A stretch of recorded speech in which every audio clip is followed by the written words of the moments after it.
Hi guys, welcome back to my channel. Oh my gosh, I feel like it's been so long since it's just been me here. I've been doing spirit box sessions with my sister recently and I have been loving it. We were both having such a fun time, but it has been a couple months now since I've actually been here doing this. As you can see, I'm going through my quarter life crisis right now. This is temporary, but I'm thinking full perm. That's just where we're going. That's what's happening. The fashion stuff. Let's have a quick conversation. I would love to get back into it. I really would. I'm definitely seeing myself steer away from fast fashion, and I think that's why I don't really post as much anymore. I've been focusing on slower fashion. I thrift a lot now. I buy from like Depop and Poshmark if there's brands that I really like that I can't justify like spending a lot of money on. And then there's some brands here in Canada that I've been buying like one or two pieces from and then incorporating them into my existing wardrobe. I would love to get back into fashion. I really would, but I don't know. I don't know if the interest is really there anymore. I don't know, like I feel like people just love to consume all these like hauls and like all this stuff, but that's not where my channel was going, so I stopped. I don't know, would you guys like to see some slower fashion hauls? Until then though, we have another haul today. This has been the trend of my channel. I'm on this crazy book situation right now. I don't even know how it got this crazy. Well, I do know, but we are here and anyway, let me explain. I work on film sets, so sometimes I find myself 14 to 16 hours a day, and there's not much to do when you're waiting and holding or in a trailer or whatever. So you read. At least that's what I do, or I bring my laptop and I write. And that's how this crazy obsession has now turned into my number one thing that I consume. I got a Kindle because I literally don't have any more room in my bookshelf. If you are interested in following what I'm reading, I turned my Halloween account, Spooky Season Soap, into a book account. You can follow me there. There's one book that's missing from here, and that's Christopher Triana's Along the River of Flesh, which is the sequel to Gone to See the Riverman. I've already read it. My sister is actually reading it right now. 5 stars across the board. There's different people. There's like a private investigator, a cop, and like a teenage runaway, and they all go down back to the river and they're gonna try to meet with the riverman. There's a couple other things that happen. I really don't want to spoil this because the first book is so important that I think you should read it, but it is Splatterpunk. The thing that I love about Christopher Triana's work though is that he still favors very clean, like concise, captivating writing. Like it's not just full on blood, gore, torture, splatterpunk, everything in one. It's very much like these are characters that we can see in society. They're flawed, but it's still crazy the way he kind of like unravels until you get to the end and then you feel sick, but you're also like, damn, the way we got there was so fun because of the way he develops his stories and characters. He also followed me on Instagram. Thank you, Christopher Triana. So, you already know. You already see the stack. You already know what's coming. Okay, so somebody told me that I should read these.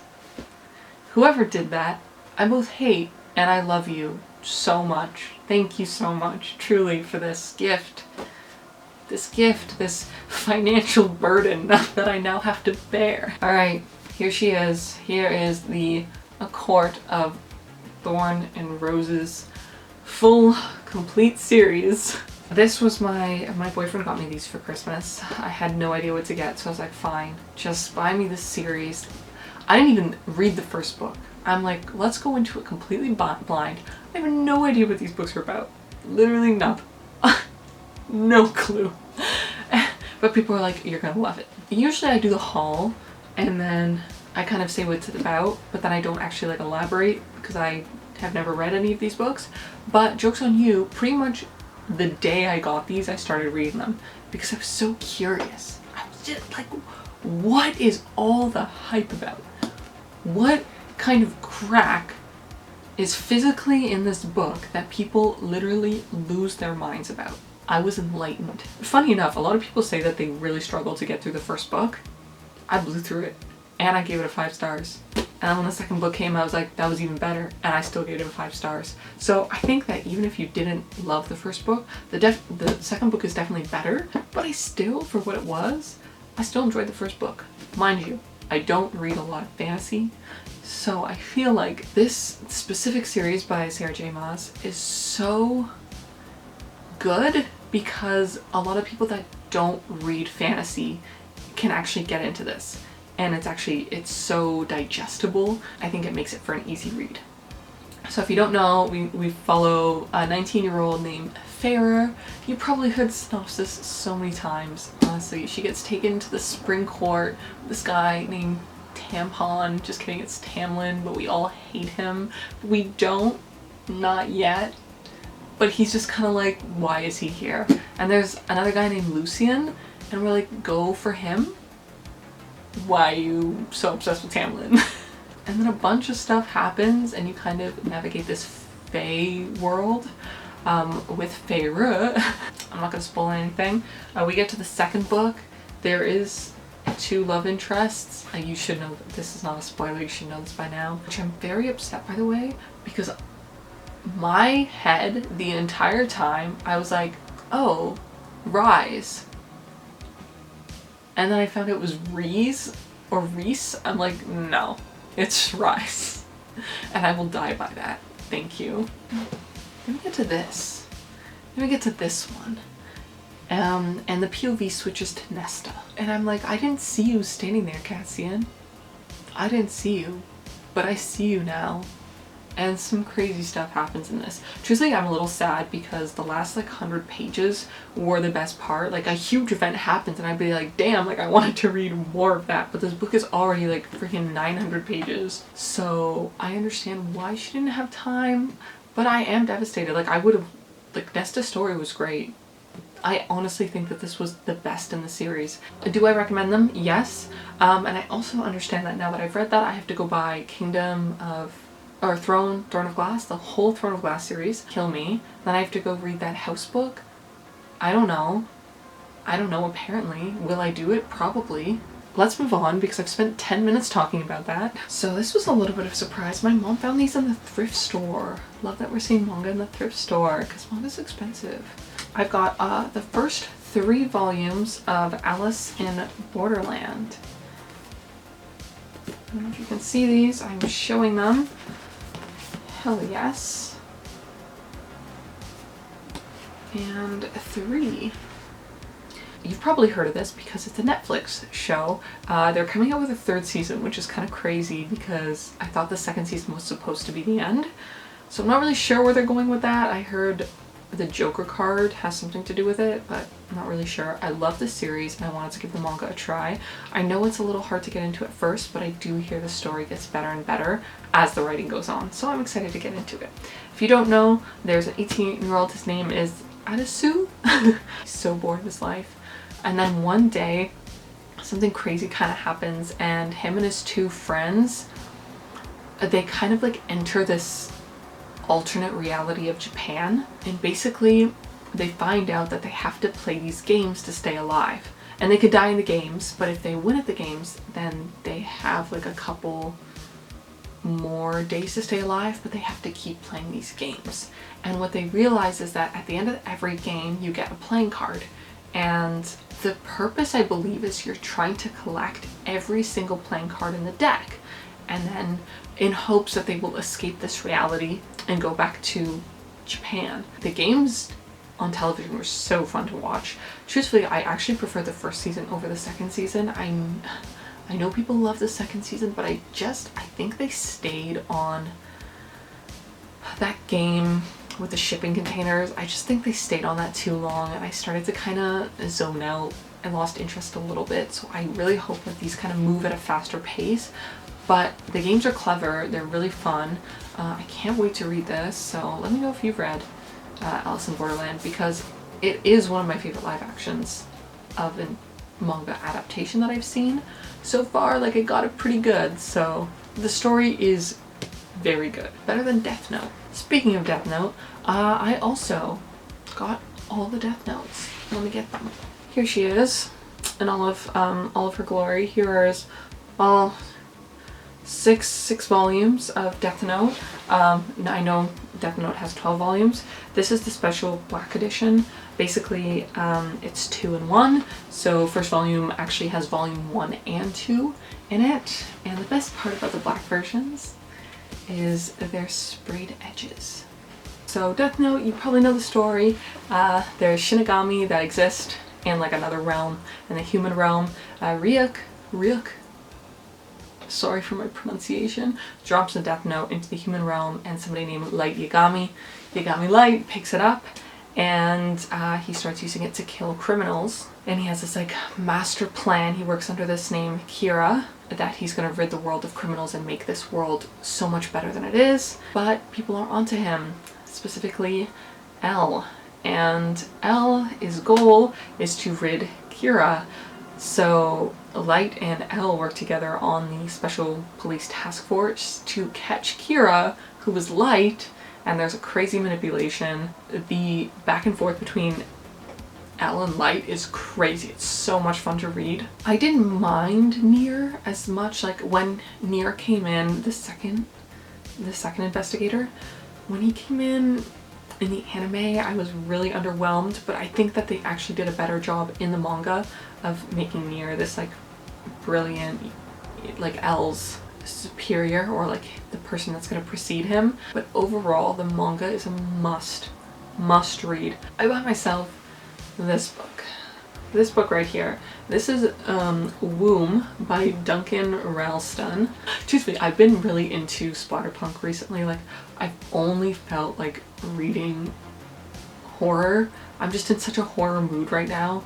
Even like the movies and stuff I'm watching, I just want a good horror story, and I feel like Splatterpunk right now is kind of where it's at. I've read some reviews about this, and I think it goes either two ways. You either love this book, you think it's weird and gross, but you love it, or you hate it because you think it's weird and gross.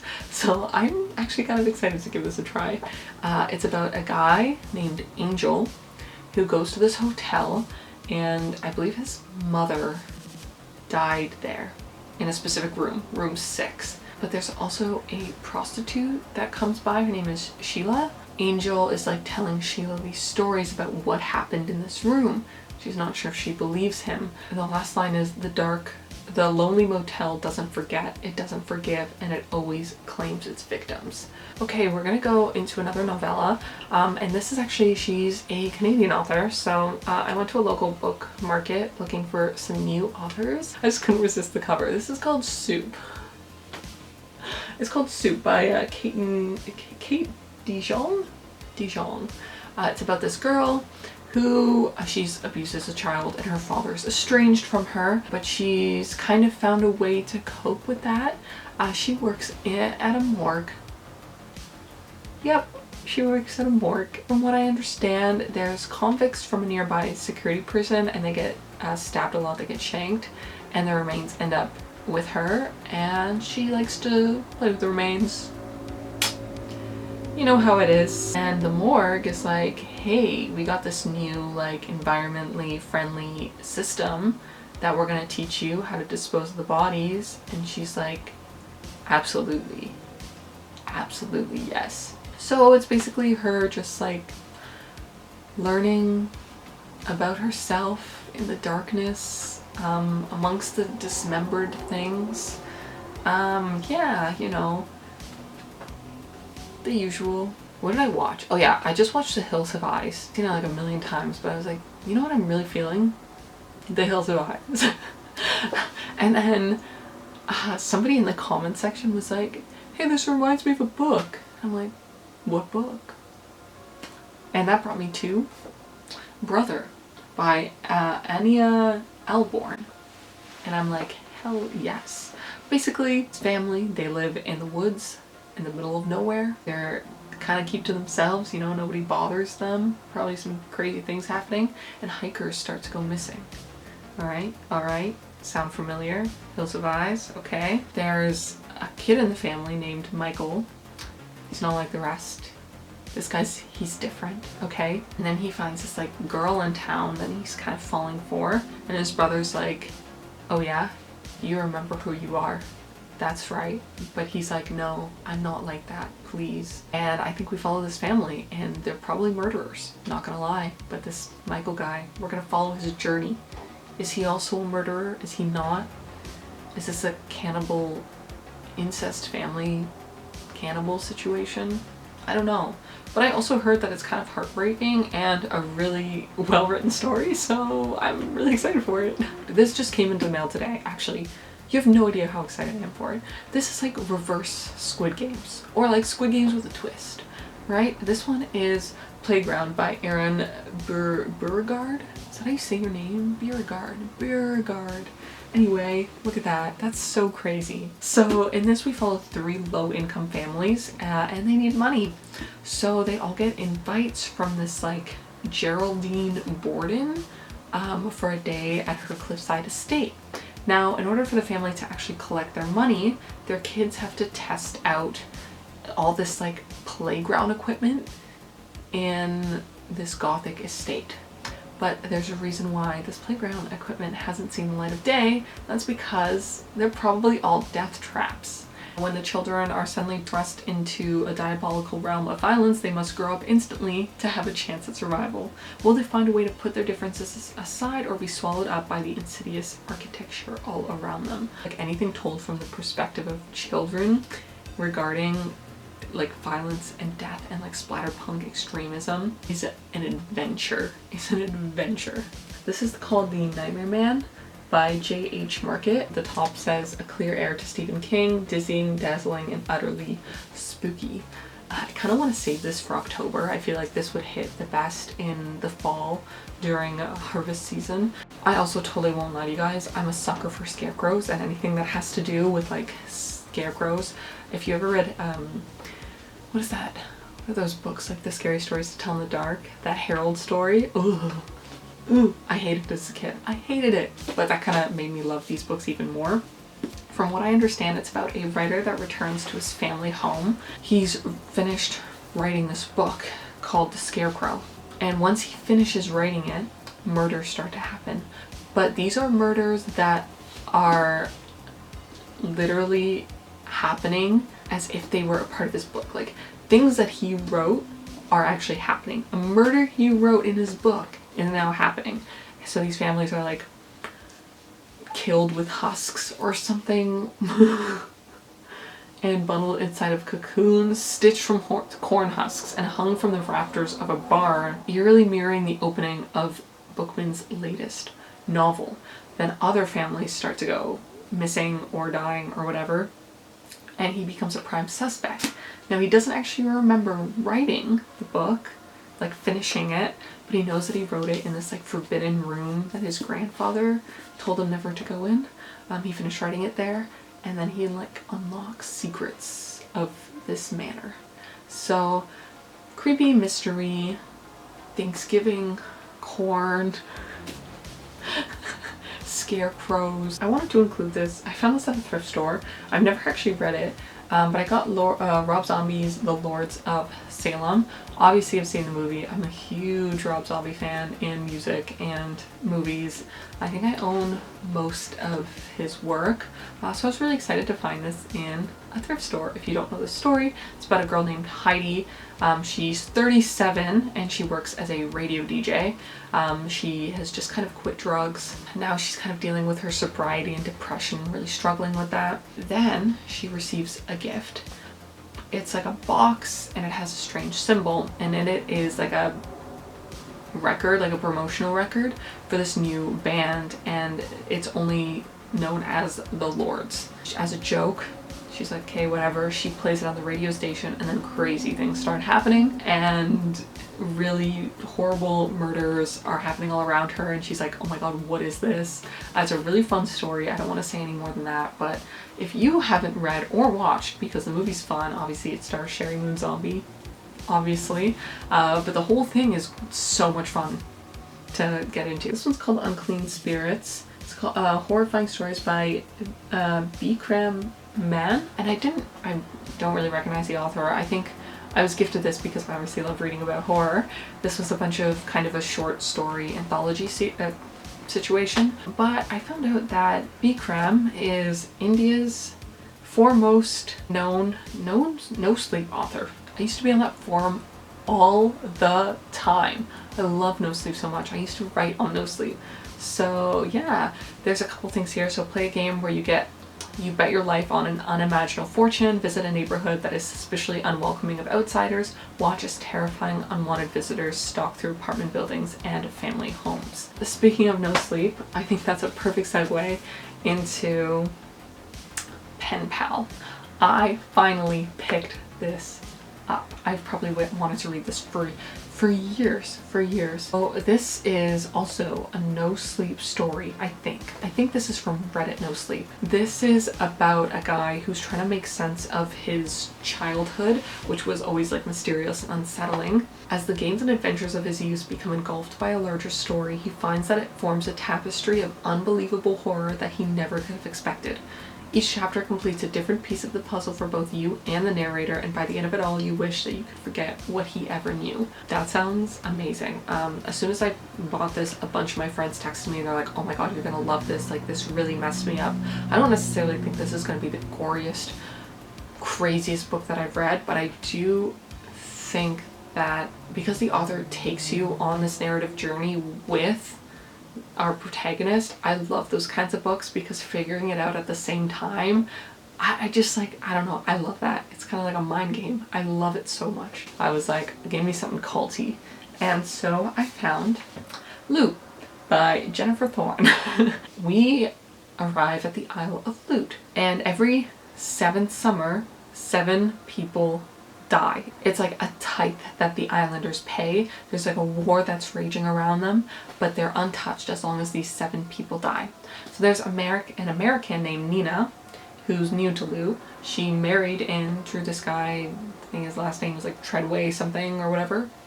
And she's like, no, you're pulling my leg. This doesn't happen. 7 people don't die. You're crazy. No. And then he's like, yes, actually, the day is here. 7 people are gonna die. The day begins, and there's nightmares, grief, a day of reckoning, but then it also says it's also a day of community, of survival and strength. And then when the day ends, Nina and Loot will never be the same. So I think there is not so much YA, but there might, like, this might be a horror romance. There might be something else in here, I think. I don't think it's purely a cult horror. I definitely think there's something else going on. And I don't think this is just going to be like a full-on bloodbath killing spree. I think there's going to be a deeper message in this, which I can appreciate. I just have to be in the mood for it. Okay, next one up. I always have to have one of his books, of course. This is We Sold Our Souls by Grady Hendrix. Love Grady Hendrix. I don't think there's been one book that I haven't liked from him. Even though all of his books aren't 5 stars, I genuinely enjoy his voice. I like that he has a little bit of humor, a little bit of dark humor in him. And this is right up my alley because it's about rock. It's about a female guitarist, which is so cool. In the 1990s, she's a lead singer or a lead guitarist of Dirt Work. That's so funny. It's a heavy metal band, and they're gonna have this huge crazy breakout success, but the lead singer Terry ends up being like, see you later, I'm gonna go have a solo career actually, and he makes it big. So that kind of ruined the rest of the band, and now she works at a Best Western, which is so funny. That's already so funny.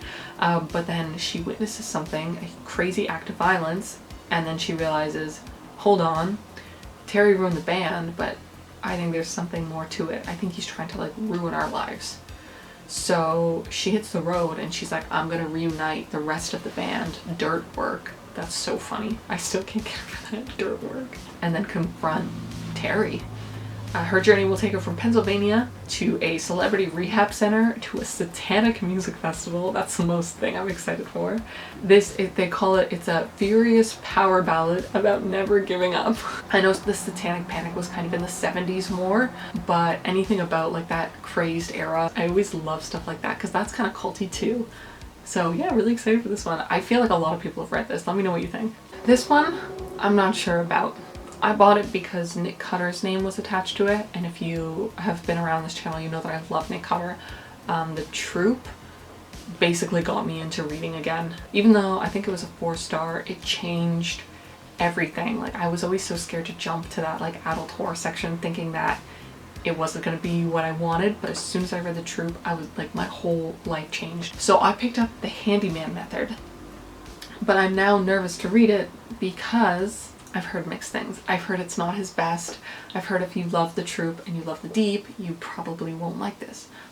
But it's Nick Cutter. It's about this family who moves into a rural, unfinished house. The father is unemployed. You know, he's trying to do his best at fixing up the house. He is kind of like falling down this online rabbit hole, and then a paranormal force takes over and is like whispering things to him about home improvement.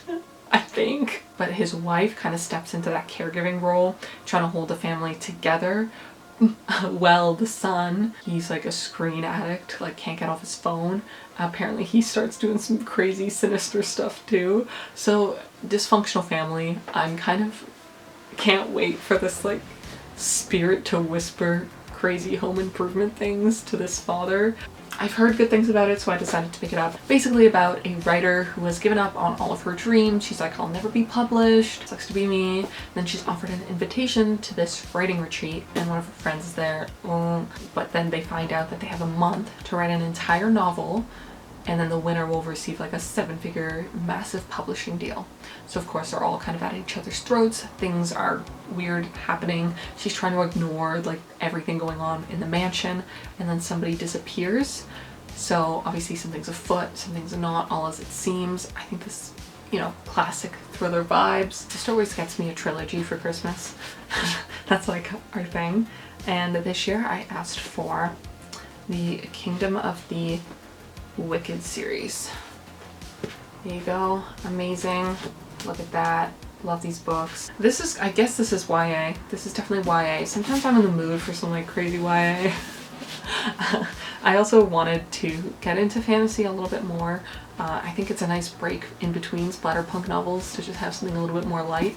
What I like about this, number one, it's a James Patterson Presents. I've read a bunch of like books that he's put, that authors have put out under his name, and I've loved them, specifically Campfire.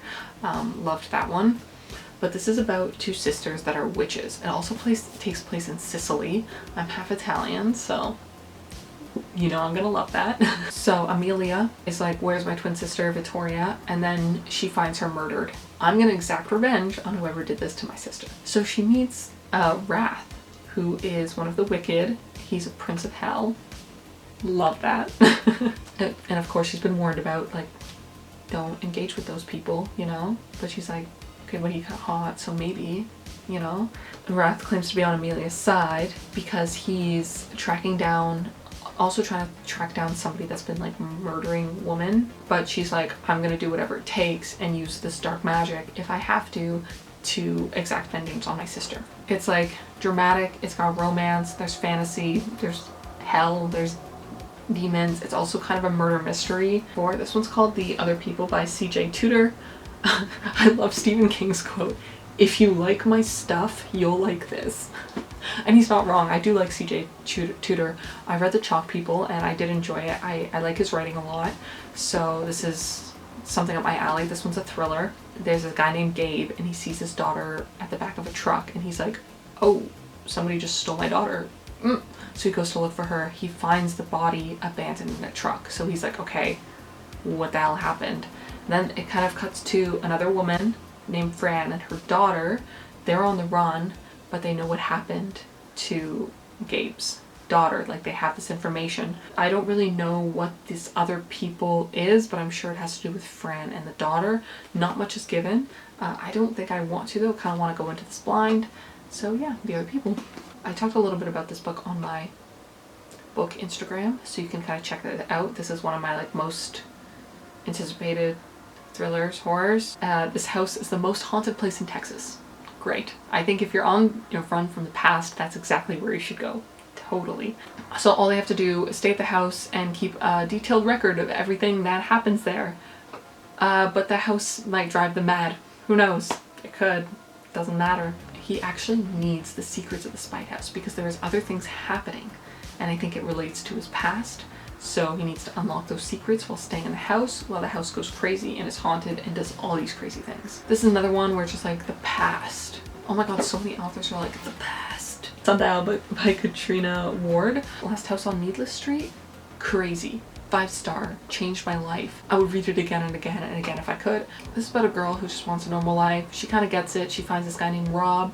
They have a daughter, but they kind of fear for the oldest daughter, Callie. She collects tiny bones and whispers to imaginary friends. Totally normal, if you ask me. So she decides to take Callie back to her childhood home. It says here she'll have to make a terrible choice. Callie's worried about her mother. Rob has begun to look at her strangely and speaks of like past secrets. Callie fears that only one of them will leave Sundial alive. Oh my god, I feel like I've been talking for like 2 hours. Last one, okay? I promise. I caved, guys. I caved. I don't know what I'm doing. I'm not a fantasy girly. But after A Court of Thorn and Roses, I said, maybe I'm a fantasy girly. I want to read Throne of Glass, don't get me wrong. But I think this comes next. It looks like, from what I've understood, you have to go for this one next. I did pick up Fourth Wing. I did. I picked up the hardcover Fourth Ring, and I almost bought Iron Flame too, and I'm like, no. Relax. Read this first. You don't even know if you like it. I'll probably like it. Honestly, I'll probably buy Iron Flame before I even finish this. You know what this is about. Shadow guys, dragons. I don't have to tell you what this is about, guys. You know what this is about. Alright, wow. We did it. I'm so proud of us. We really made it through that together. If you like this haul, you can follow me on Spooky Season Soap, which is the new Bookstagram account. I try to post daily, but I'm not really good at it. Just like I'm not good at posting here. Some things never change. I will probably see you soon for an next Spirit Box session with my sister because she keeps me on top of it. Thank you so much, Emily. Thank you for all your support. Thank you for coming back to watch. I truly miss this. Love you guys, and I'll see you next time.